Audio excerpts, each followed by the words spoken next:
Have you ever found yourself forced to hide the truth out of fear?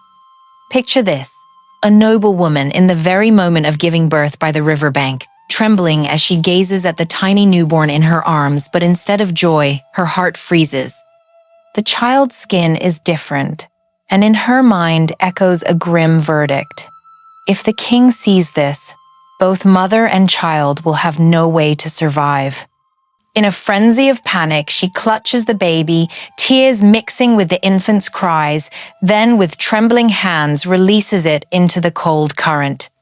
But just as destiny seemed sealed, from the depths of the Mississippi, a radiant golden light appeared, scales shimmering, warm arms reaching out. A mermaid emerged, cradling the child against her chest. Yet the question remains, will this child become a savior or a threat to both worlds? Once upon a time, by the vast Mississippi River, where the waters mirrored the memories of countless generations, a great storm struck that night. Thunder roared, wind whipped the river's surface, and small fishing boats tethered to the banks rocked violently as if about to break free. From afar, the Afro drums of a summer festival still echoed, reverberating against the rain, weaving a strange symphony both fierce and tragic. In that storm, Regina, the Southern Queen, wife of the powerful King Malcolm of Oraton Hall, collapsed on the soaked grass by the riverbank. No guards, no midwives, no hands to hold on to. Her wet hair flew wild in the wind, her gown drenched with rain, as she clutched her belly in the agony of labor.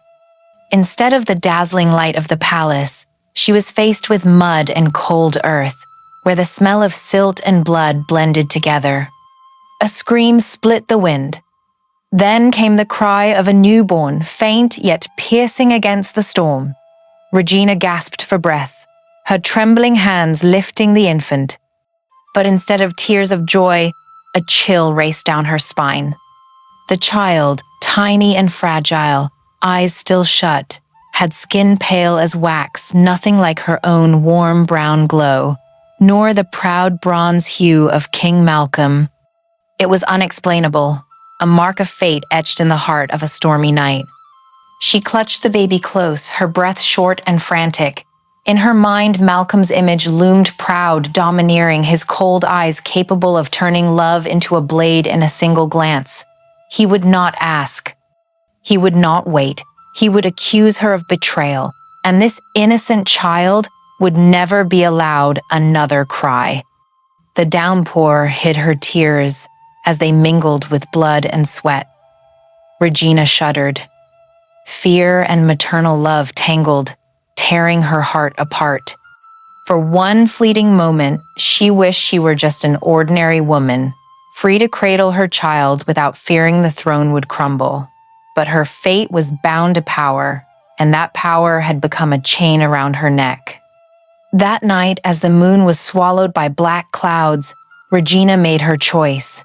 She wrapped the child in white cloth, held him one last time, then rose on trembling legs. She could not return to the palace with this evidence of sin. She needed another way. As dawn broke and the storm eased, Regina staggered along the muddy road, her gown hem heavy with sludge. The golden embroidered shoes that once sparkled in banquets were now stained, but she no longer cared. Her destination, a hidden orphanage for Black children among the oak trees of Louisiana. There, abandoned little ones were raised with the hard devotion of old mothers, surviving on church alms collected on Sundays. The creaky wooden gate opened. An elderly woman, silver-haired with kind, sharp eyes, saw Regina the Queen, now drenched and dirtied, kneeling, presenting a pouch of heavy gold. No words were needed. Regina's desperate gaze spoke all. She begged for a healthy, brown-skinned baby boy to exchange for her life, and for a secret to be buried forever. The old woman slipped inside. Minutes stretched like centuries. When she returned, she carried a boy with bright eyes and warm brown skin. He did not cry, only looked around calmly, as if knowing his life had just been decided by strangers. Regina took the child, her chest heaving. Fear had not vanished, but it was now cloaked in perfect deception. She whispered, "Thank you," then hurried away, leaving behind a secret that, if revealed, would wash away the throne itself. That noon, as the gates of Orton Hall swung open, guards and townsfolk cheered. "The Queen has given birth!" Drums thundered, cheers rang across Bourbon Street, wine flowed like rivers, and all rejoiced at the dynasty's new heir. King Malcolm, radiant in royal robes, stepped forth, his stern face softened by a rare smile. He lifted the baby high, his voice booming, "This is my son, Prince Elijah." The crowd erupted, children clapping, brass horns blaring in unison with the drums. It was a moment of triumph, a moment that defined kingship. Yet amid the celebration, Regina's smile was strained. Every cheer, every clap was another blade carving deeper into the fracture in her heart. She held the swapped child tightly, but in her ears still echoed the weak cries of her true son left behind by the raging Mississippi. She knew, some secrets never sleep. One day, truth would surface, like the river itself forever rising, forever claiming what belongs to it. But would this fateful exchange truly save Regina? Or was it only the beginning of a far greater tragedy, one the entire kingdom would have to pay for? Before we continue, tell me, where are you watching from? I love seeing people gather here from all over the world. Or simply drop a number 1 in the comments if you're intrigued to hear the rest of the story. Don't forget to subscribe and leave a comment letting me know where you're tuning in from. As Regina left the riverbank in the fading rain, carrying the secret of her exchange, the Mississippi kept rolling on, cradling within its depths a life just abandoned. The infant drifted upon the water, the white cloth growing heavy, his frail cries dissolving into the wind. For a moment, it seemed that tiny spark of life would be swallowed whole. But the Mississippi had never been just a river. It was memory, bloodline, the mythic heart of an entire people. And that night, the river chose not to let the child vanish. From the depths, a golden radiance stirred. Then, like a slow dance, she appeared. The mermaid Soraya, her scales glowing with gold, her long hair shimmering like sunlight broken into fragments beneath the waves. Her eyes shone like mirrored stars, gentle yet piercing. As her arms lifted the child, a miracle unfolded. The crying ceased, replaced by steady breath, and a silver light flared from his tiny legs, transforming into a glistening silver tail. "You are the gift of the Creator," Soraya whispered, her voice resonating through the water like an ancient hymn. "I will call you Obael, child of light." She pressed Obael to her chest, her heart swelling with love both maternal and sacred. She knew this was no ordinary child. He was born to alter both worlds, land and water alike. The palace beneath the Mississippi rose like a vision.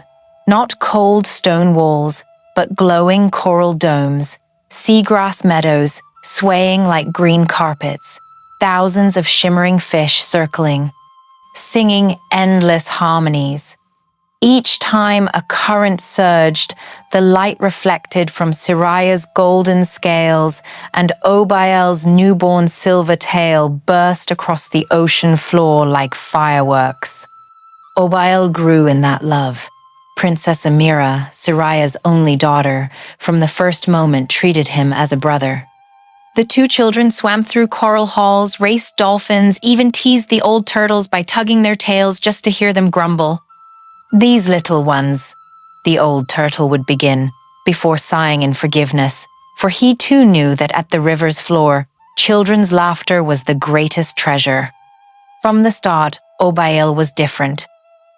While Amira bore a golden tail, his gleamed silver beneath the moon. Each time he swam through the dark waters, his glow lit ancient carvings on coral walls, making them blaze alive again. The river people whispered that he had been marked by the gods. Soraya never confirmed nor denied, She only raised him with love, teaching him to hear the waves as the heartbeat of a kingdom, teaching him to honor all life, from the smallest shrimp to the mightiest fish. On some nights when Amira slept, Soraya would sit beside Obael, laying her hand on his pale hair, whispering, "You may not know where you came from, but you must know this. This place is your home." Years passed, and the Mississippi became their playground. Amira often coaxed Obael into pretending they were river gods to frighten little fish, and both would burst into laughter. Sometimes they swam near the surface, staring at the harbor lights of New Orleans raining down like falling stars. Wide-eyed, Obael would murmur, "Maybe up there they have dances and drums like in my dreams." Amira laughed. "You dream too much, brother." But Soraya remained silent. She knew, though Obael was nurtured here, the human blood within him would one day call, as the tide calls the sea, and one day truth would find its way. As he grew, his powers grew with him. When Obael sang, schools of fish gathered to listen. When he touched coral, they blazed with light. Dolphins sought him before crossing whirlpools, as if trusting the silver glow of his tail to guide them. The river people whispered his name as the Light of the Mississippi. The older he became, the more Obael longed to know who he was. Though Soraya's arms always embraced him with motherly warmth, sometimes her distant gaze toward the shore made him sense that answers lay on the other side. Amira noticed his quiet longing and teased, "Brother, don't think so much. If people live up there, I bet they're not half as joyful as here." Obael smiled, but the shadow in his eyes never faded. Beneath the Mississippi, light, song, and love had nurtured an abandoned child into a radiant young man. But destiny never stands still, and even Soraya, with all her power, could not stop the waves from carrying secrets from the far shore to their door. On the surface, within the gilded halls of Oraton Hall, a boy grew up surrounded by cheers and indulgence. Prince Elijah, the child the entire kingdom believed to be King Malcolm's blood, quickly learned the stride of authority, the piercing gaze, and the arrogant smile. Every step he took across the marble floors made servants bow their heads. To the people, he was a reflection of something familiar, the cold, proud, and distant shadow of the king they both revered and feared. Elijah, dressed in velvet reds, carried a silver scepter and rode a black horse down Bourbon Street.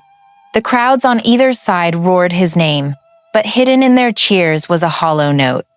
They cheered more out of fear than love. Their eyes did not shine as when they heard a jazz riff on a public square. They glimmered because they were forced, not because they believed. Elijah seemed oblivious. He basked in the shadow of his father's power, mistaking fear for loyalty. The palace taught him rigid rituals, how to grip a sword, how to sit with straight shoulders at every diplomatic feast, but it never taught him to hear the people's hearts, nor how to smile with sincerity. Elijah became a prince of the throne, but never a prince of the people's hearts. Beneath the water, under glowing coral domes, another boy was growing. Obael, the child Soraya had saved from the Mississippi, thrived in the arms of love. Each morning, he swam with Amira through fields of seagrass, played tag with dolphins, and listened to African chants sung by tiny fish. When Obael laughed, the palace lit up. When he sang, the entire ocean stilled, only to erupt in a chorus like waves crashing ashore. His silver tail was the most wondrous thing. Whenever moonlight streamed into the water, Obael swam past, and the tail reflected beams that illuminated the dark, casting silver light across the depths. The river people whispered, "The child of light." To them, he wasn't just a prince raised in love. He was hope itself, a promise from the gods that darkness would never swallow the river's heart. At festivals beneath the waves, when drums made from fish skin pounded, Obael danced with everyone, never drawing a line between royals and commoners. He pulled Amira into twirls, laughter bubbling like streams of air rising to the surface. Once, in the middle of a dance, he accidentally stepped on an old stingray's fin. The creature glared, but Obael only laughed and soothed it with a gentle touch. Somehow, his innocence dissolved anger. The river people loved him for that truthfulness, something no one could fake. Elijah and Obael, two princes of two worlds, grew up side by side yet apart, as different as day and night. Elijah was wrapped in gold, but imprisoned by the weight of the throne. Each day, his father drilled into him that strength was everything, that a ruler did not need love, only power and fear. He memorized fiery speeches, yet had never once spoken the simple words, "I understand." People bowed before him, but behind his back they whispered, "A prince cold as stone." In contrast, Obael needed no throne to be cherished. He had no army, but the entire ocean stood with him. Every wave was a greeting, every fish a companion. He had no crown, yet the silver light of his tail made the people believe they truly had a prince of the heart. As they grew, the contrast sharpened. At a summer festival in New Orleans, Elijah sat on a dais, watching townsfolk dance jazz beneath lanterns. His face was stern, his eyes distant. The people danced, but all knew the gulf between themselves and their aloof prince was wider than any fortress wall. At the very same moment, beneath the Mississippi, Obael spun a mirror and their friends in circles. His silver tail swept across the coral dome, setting it ablaze with light. The river people sang, not from duty, but from pure joy bursting out of their hearts. Two worlds, two princes. One held power but lacked love. One held love but had never known power. And destiny, like the river, would not cease its flow, carrying them toward the moment they must face each other. But as Obael's silver light grew brighter, and Elijah's proud shadow spread across Oraton Hall, the question loomed. When the two finally meet, will it bring peace or ignite a clash that shakes both worlds? In the heart of New Orleans, as night fell, the oil lamps along Bourbon Street cast their trembling golden glow across moss-stained walls. Outside, jazz drifted through the air, shoes tapped rhythms across the damp pavement, but inside the Royal Library of Oraton Hall, a heavy silence pressed upon every breath. King Malcolm sat alone at a vast mahogany table, ancient scrolls spread before him. Candlelight flickered across his face, the same face that once struck fear into the South with its coldness, now showing weariness and longing. His eyes traced faded ink written in an old Afro-Caribbean tongue, telling of a prophecy centuries old. Every 100 years, the child of light shall be born. This child will carry moonlight in his blood, the strength of the river, and the radiance of the sky. He will bring rains and harvests, force all enemies to bow. The kingdom that claims him will prosper for 1,000 years. Malcolm swallowed hard, his rough fingers moving across each symbol. His heart pounded, for by his reckoning, a century had passed. The child should have appeared in his lifetime, in his reign. And surely Elijah, his son, was meant to fulfill it. Yet in all these years, Malcolm had never seen a single trace of divine light in Elijah, only cold pride and arrogance. Elijah was his mirror, the same haughty stride, the same icy gaze, the same commanding voice. But Malcolm had never glimpsed in him the sacred brilliance promised in the prophecy. Only the darkness of power, only distance between father and son, ruler and ruled. Night after night, Malcolm returned to the library, poring over scrolls, listening to thunder outside the windows like echoes of the past. Unease swelled within him. Had destiny been stolen? Had the child of light been born, but not within his palace walls? Queen Regina sat at the back of the library, watching her husband from afar, her heart clenched. She knew the secret he sought lay hidden beneath the Mississippi, in someone else's arms. Each time Malcolm bowed his head over the scrolls, his shoulders trembling with disappointment, She could almost hear the knock of truth she had buried for 15 years. But she stayed silent. Fear still shadowed her.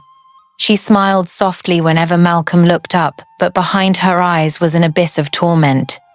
One night, Malcolm uncovered a strange note, written in red ink. "The child of light will never be found through power, but through the light of love. Those who force with strength will inherit only darkness."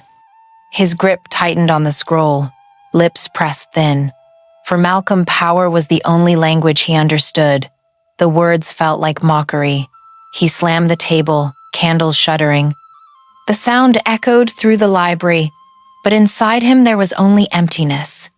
Outside, New Orleans was suddenly drenched in unseasonal rain. People rushed beneath awnings, vendors shielded baskets of fruit. Someone whispered, "The rains are wrong. The fields will dry. The crops will die." From afar, prayers rose softly, hoping the king would find the divine child of prophecy. Malcolm heard the whispers in court, each murmur cut like a blade, reminding him that Elijah was not what they had awaited. The people's faith began to falter. They looked at the throne with doubt in their eyes. He grew more desperate. He summoned sorcerers, priests, even fortune-tellers from the Caribbean, demanding signs of the child of light, but all offered only vague riddles or fear-filled silence. Meanwhile, beneath the Mississippi, Obael, the true child of light, was growing, his silver tail blazing under the moon. As he swam through coral reefs, the river people lifted their faces, the glow washing over them, and they believed the prophecy had come to pass. Yet no one above knew. Malcolm remained in his library, more restless each day, more hollow each night. He felt himself standing before a massive door, the key forever beyond his reach. One stormy night, the library windows burst open, extinguishing the candles. In the darkness, Malcolm glimpsed his own reflection in the glass, a man grown old, powerful yet utterly alone, waiting for a child who might never come. He whispered, as if confessing to his shadow, "If I do not find the light, will this throne become the darkness that devours the South?" And now, dear viewers, pause with me, hit subscribe before we continue deeper into this tale, but only if you truly feel the weight of what I've shared. Leave a comment below to let me know where you're watching from and what time it is right now. It's always a wonder to see people from every corner of the world gathered here together. That morning, the sky over New Orleans hung heavy with clouds. Wind rushed through the towering stained glass windows of Oraton Hall's great chamber, humming like a distant warning. In the thick air, every noble and elder of the court was present. Colored light streamed through the glass, casting streaks upon the marble floor like blood on white cloth. At the center of the hall, Elder Kofi the high priest walked with slow, deliberate steps. He bore the gravity of one who had walked alongside time itself, his robes marked with ancient river symbols. When his voice rose, no other dared to intrude. It was deep, resonant, as if echoing straight from the heart of the Mississippi. The prophecy of 100 years has come true. The child of light has been born and still lives. The chamber shook with silence. Eyes widened, hands tightened beneath robes. King Malcolm sat high on the throne, his gaze alight with a storm of both excitement and suspicion. The years of longing condensed into this single moment. Yet anger seeped in, for Elijah, the son he had cherished as his jewel, had never shown that light. In the shadows, Queen Regina felt her legs tremble. Every word Kofi spoke struck her chest like thunder. That child, she knew better than anyone. The storm-lashed night on the Mississippi came flooding back. The infant's faint cries, the pallid skin, her own shaking hands releasing him into the water. 15 years she had buried it deep, and now the memory rose, choking her breath. When the session ended and the hall thinned, tension still clung to the air. Malcolm rose, his shadow stretching long across the marble, striding directly toward the queen. His eyes burned. Gone was the calm pride he usually wore. He needed no words. One look was enough for Regina to know. He suspected. She turned away but could not escape her own heart. Guilt long buried pressed heavy as stone. The confession spilled out, trembling but firm. She spoke of that night by the river, of the terror of being condemned as unfaithful, of her desperate exchange her child for another, taken from a Louisiana orphanage. Every detail cut deeper into herself than into him. Malcolm stood frozen. Then a roar erupted, shaking the vaulted ceilings. It was betrayal not just of a wife, but of the destiny he believed he was meant to claim. His eyes burned red, his hands trembled as if ready to crush the throne itself. He thought of the prophecy, of power eternal, and of the child he had never known. No courtier dared raise their head. Servants held their breath, guards trembled upon their swords. All felt a storm rising, fiercer than any the Mississippi had ever unleashed. In that moment, Malcolm became someone else. His hunger for light twisted into fury. He swore that if the sea had stolen his child, he would tear the ocean apart to reclaim him. He saw no mother's tears, no wife's sorrow, only a destiny robbed from his grasp. Royal decrees spread swiftly. Messengers rode in every direction. Sorcerers from the Caribbean were summoned. Dark symbols were painted upon walls. Ancient rituals lit with blood fire. Malcolm prepared for a war unlike any before a war against the sea itself, to seize what he claimed was his. In the stillness of her chamber, Regina buried her face in her hands and wept. She knew Obael, her forsaken son, still lived, raised somewhere in the deep. But instead of reunion in her arms, she saw only peril. If Malcolm dragged the kingdom into battle with the river folk, not just one child, but both worlds would drown in blood and ash. That night, she stood by the high window, gazing at the Mississippi flowing quietly beneath the moon. Its silver light shimmered on the surface as she whispered, sending her plea into the wind. "My child, if you live, forgive me, but beware, for your father will not stop." Far below, in the river's depths, the silver glow of Obael's tail flickered softly in answer to his mother's anguished prayer. In the suffocating darkness of the grand hall, only the flicker of blood candles trembled against the stone walls. King Malcolm sat rigid before the vast mahogany table, his eyes fixed on the mottled parchment spread wide. The air was so taut it seemed ready to split. The sorcerers had prepared blood ink, sacred blades, and a crystal vessel etched with waves. Malcolm's fingers trembled yet held firm. He dipped the quill into the thick red fluid, metallic stench filling the air, and began to write. Each stroke carved into the silence a command that brooked no refusal. "Return my child within 3 days. If not, I will drain the river dry." No plea, no mercy, only the decree of a king certain the earth and waters alike must kneel before his will. When the final mark dried, he rolled the scroll, sealed it inside the crystal vessel, and closed it with black wax. The snap of the lid echoed like an oath sworn against the world. At dawn, by the misty banks of the Mississippi, the royal envoy carried the vessel in hand. He blew a conch shell, its cry sharp and mournful, slicing through the fog. Then, with trembling hands but unwavering obedience, he cast the vessel into the depths. It spun, sank, and vanished into the murk. Beneath the river, where light thinned to silver strands, a school of marble fish circled the strange object. Curious, they nudged it along until it reached the coral palace of Queen Soraya. Before the golden coral throne, the vessel was laid down. The river folk gathered, their eyes on their queen. Soraya, her gaze glowing with golden fire, lifted it slowly.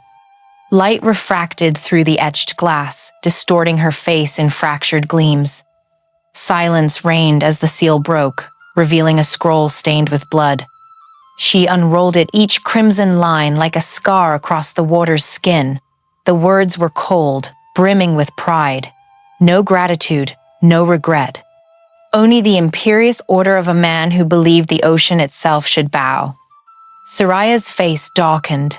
Rage burned in her eyes, but beneath it lay sorrow deep as the currents. She looked across the silent chamber of mermaids waiting, then rolled the scroll and clenched it so tightly the veins rose on her hand. To her, this was no political message. It was a cruel reminder. The child had once been cast aside. Now the one demanding him sought not love, but ambition and power. Saraya tilted her head, golden hair streaming in the water, and laid a hand over her heart. For 15 years, Obael had been her sun, her light, nurtured by every breath of love the ocean could give. The news spread swiftly. Dolphins keened in fury, young mermaids gripped sharpened shell weapons. But as anger swelled, Saraya raised her hand, commanding calm. Her strength came not from hatred, but from conviction. Love bound stronger than any decree. She whispered not to answer the king, but to steady herself and her people. He commands as though I am his slave, but he forgets it was he who abandoned the child. I will never surrender Obael, for I have raised him with my heart, not with arrogance. The soft words rolled like waves, yet carried far, shaking the coral vaults. In the eyes of her people, it was a vow. Meanwhile, Obael, unaware, still played with Princess Amira along the glowing reefs. Their laughter rang bright, clear as jazz drifting down from Bourbon Street. Yet hidden within the silver light of his tale was a destiny fast approaching, a clash between land and sea, inevitable and near. Would Saraya's motherhood be strong enough to defy Malcolm's ruthless ambition? And when Obael learns the truth of his birth, will his heart choose the ocean or the throne? On the third day, the sky over New Orleans hung heavy, like a black curtain. Clouds churned thick and furious. Wind howled through the willow trees along the Mississippi. The river, once calm, now raged like a caged beast, surging, waiting to explode. On the bank, the army of Orton Hall stood in perfect formation. Over 1,000 soldiers in gleaming armor, swords and spears raised, the flash of steel catching the lightning's glare. War drums thundered like a colossal heartbeat, relentless and fierce. King Malcolm led them, clad in black armor inscribed with ancient runes, each sigil glowing faintly with dark magic. In his hand, a sword etched with curses burned like fire, promising blood and ruin. Across the water, the surface began to whirl. From the depths, golden light erupted, blazing across the horizon. Saraya rose, her golden scales shining like 1,000 suns. Beside her, an army of merfolk lifted weapons of coral, whalebone, and shell, gleaming in the waves. Their voices rose in song, deep and resounding, an ancient hymn echoing from the ocean floor, woven into the thunder above. For a moment, time froze as the two worlds faced each other. Then came the simultaneous roar. Steel sliced the air, spears pierced the surface. Waves surged onto the shore, dragging men down, while human blades split through shimmering scales. Malcolm charged into the fray, his cursed sword cleaving arcs of black fire and whirling wind. Saraya rode the waves, her golden weapon striking back, though each blow rattled her, scales torn, red blood clouding the water. The merfolk cried out, fury driving them forward, but the human army shouted as one, iron boots stomping the earth, forming a wall of steel. The battle became a storm. Thunder ripped the sky, lightning lit every furious face, every wound spilling blood. Water and fire, song and war cries, collided in a chaotic symphony. At first, Saraya faltered. Malcolm's dark magic was too strong, forcing her back, her coral weapon trembling, nearly shattering. Merfolk began to waver, some hurled onto shore, their bodies crashing down like shattered golden statues. But then, from the heart of the battlefield, another light burst forth. Obael streaked across the waves like a silver flame, His tail blazed, silver light cutting through the storm. Each sweep of his glow reached Soraya, rekindling her. Her eyes flared, her wounds knit, strength rising from the pure bond of a mother's love. Soraya was no longer only a queen. She became the embodiment of love, a power no curse could bind. Her golden weapon blazed, each strike turning back Malcolm's black fire, forcing him to yield step by step. The battle transformed into an epic duel. One side, pride, power, wounded ego. The other, motherhood, sacrifice, unconditional love. Two blades, one black, one gold, clashed, unleashing bursts of light that shook both earth and riverbed. Human soldiers watched as their king faltered. The river folk roared, their chants rising like a tidal wave. And in that blinding light, Obael felt it in his very soul. This was not only a war between land and sea. This was a summons to him, the true child of light. Are you still with me, my dear listeners?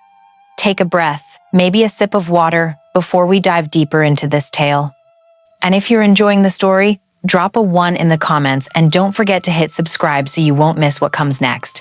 As Malcolm's black blade came crashing down, the sky itself seemed to split, thunder roaring like a beast unleashed. But in that very instant, a surge of silver light erupted from the heart of the Mississippi. The raging river parted in two, water rising into towering walls, revealing a radiant path down its center. From that brilliance stepped Obael. His wet hair shimmered like flowing silver, his eyes pure yet burning with resolve. His gleaming tail transformed into legs, and each step he took left its mark upon the water's mirror-smooth surface. He was no longer a child caught between two worlds. He was their union, half river, half earth, carrying the power of both light and love. Malcolm froze. The cursed sword in his hand still burned. But for the first time, his furious eyes wavered. Soldiers on the shore fell silent, spears heavy in their hands. Beneath the water, merfolk ceased their hymn, waves stilled, all waited. The world itself seemed suspended, broken only by the pounding of human hearts. Obael stood between them, his voice thunder yet warm as sunlight. Enough. Lightning flashed, but the sound of his words rang louder. They cut through rage, pierced hatred, silencing both river and shore. He turned to Malcolm, neither bowing nor trembling. I am your son, but I did not grow beneath your roof. I grew in love, not in fear. Then 3 words fell, simple yet earth-shaking, like a spell to overturn the world. Sorry, please, thank you. Each word dropped like holy water. The waves calmed. The storm clouds began to ease. On the shore, soldiers glanced at one another, the fire of war dimming in their eyes. Beneath the water, golden scales faded, their light gathering into the young man who now stood revealed not merely a prince, but the prophesied child of light. Malcolm's grip tightened on his sword, yet Obael's radiance reached him, laying bare the truth, a life of ruling by pride, never once bowing to love or humility. Now the father faced his mirror, his own son, living proof of all he had denied. Obael turned toward Soraya. Tears welled in her eyes, her golden scales glowing in her son's light. Their gaze met no words, only love exchanged. Then he faced them all, soldiers, merfolk, 2 worlds. We do not need more blood. What we need is the humility to speak those 3 words. We have forgotten the simplest truth. The waves fell still. Blades dropped. His voice rose like a hymn. Both worlds held their breath. No one moved, for they knew a single choice, here and now, would decide the fate of land and sea alike. Would Malcolm find the courage to drop his sword and admit his fault? Or would pride drive him and both worlds into the abyss of war once more?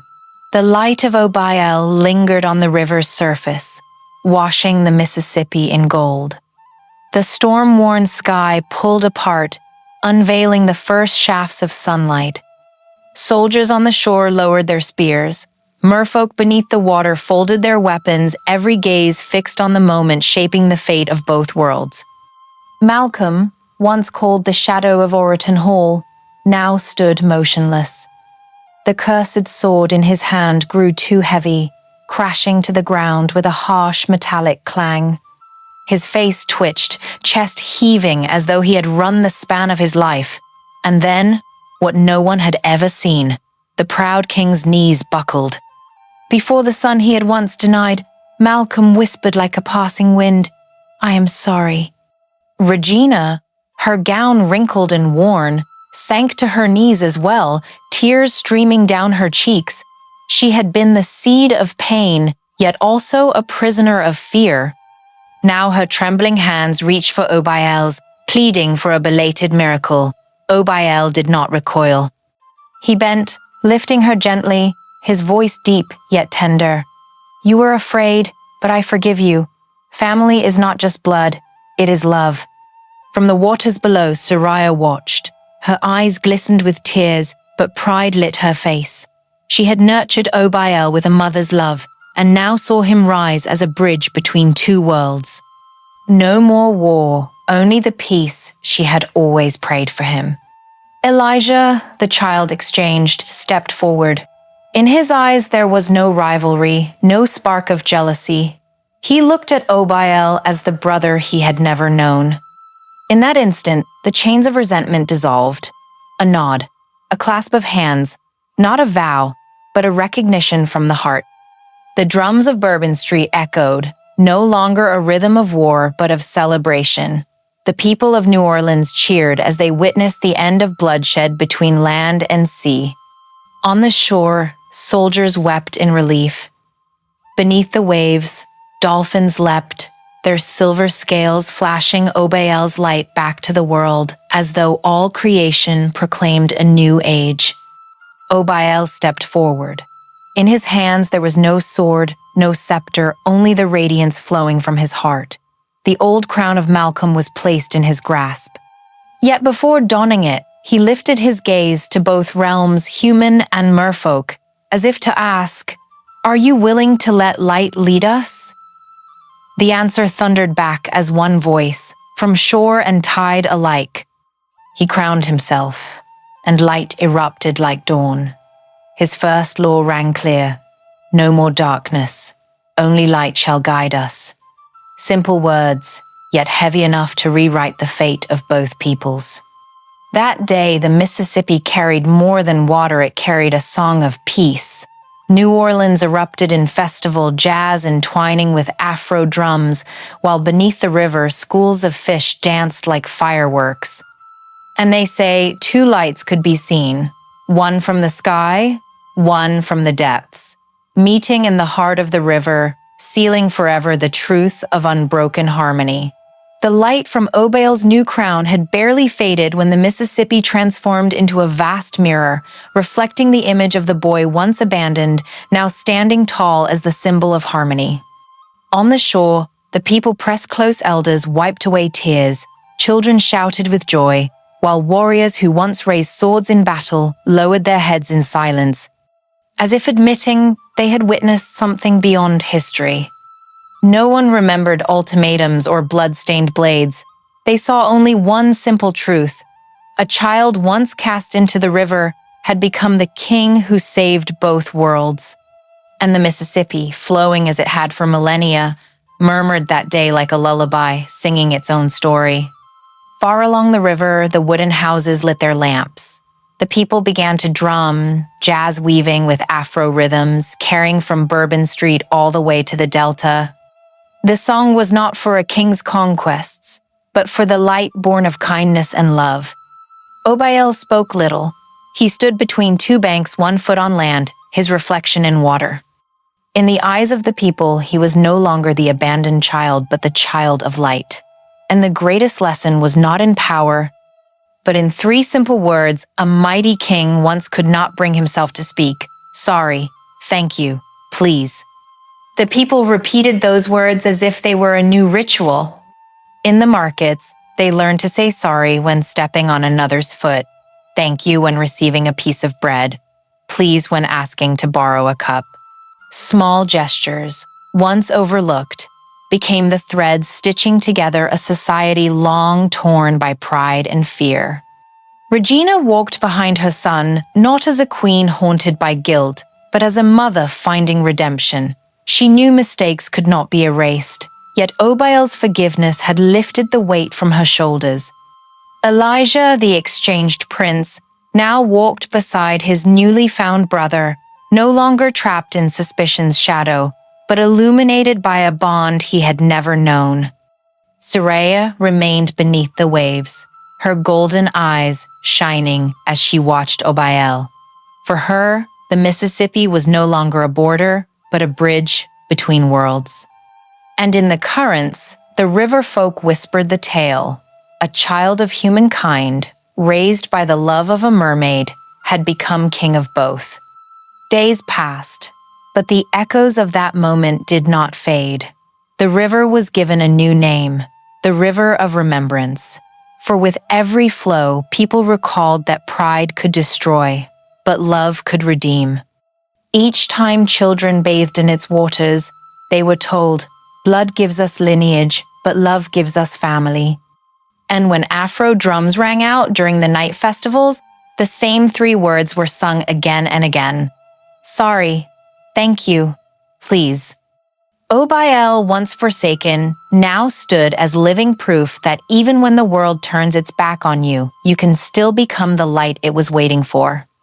He had not only bound land and water, but also past and future, teaching that true power lies not in weapons or thrones, but in the courage to love and to forgive. But even as peace settled, a question lingered. Would this light be enough to keep the Mississippi forever calm? Or were the undercurrents of darkness still waiting for their chance to rise again? The Mississippi keeps flowing like an endless song. Today, it tells the story of a child once abandoned who became the king of light, uniting two worlds. Obael proved a simple yet powerful truth. Pride may drive us to the edge of the abyss, but only love can bring us back to shore. Blood may give us a name, but it is love and forgiveness that create a family. And three short words. Sorry, thank you. Please carry the power to stop wars, heal wounds, and rebuild the bridges between hearts. But, dear listeners, has the story truly ended here? History has never stood still. When light rises to the throne, shadows will surely seek a way back. Somewhere in distant seas, perhaps an unseen figure watches the Mississippi, waiting for a chance to challenge the new crown. And maybe Obael will face an even greater trial, not to prove his reign, but to protect the fragile peace between two worlds. The lesson of today's tale is meant for each of us. Sometimes we feel abandoned, as if we don't belong anywhere. But remember, true worth does not lie in where we were born, but in the love and courage we give to others. The light you carry in your heart may be the very thing the whole world is waiting for. And now, I want to ask you, if you were Obael, would you be ready to forgive in order to bring peace? Do you believe that love can rise above betrayal? Leave a comment below with your thoughts, and tell us what you'd like to see in part 2 of this story. Don't forget to hit like, share this video with family and friends across America, and subscribe so you won't miss the next chapter. Because who knows, maybe in your own story, the light is also waiting for its moment to awaken.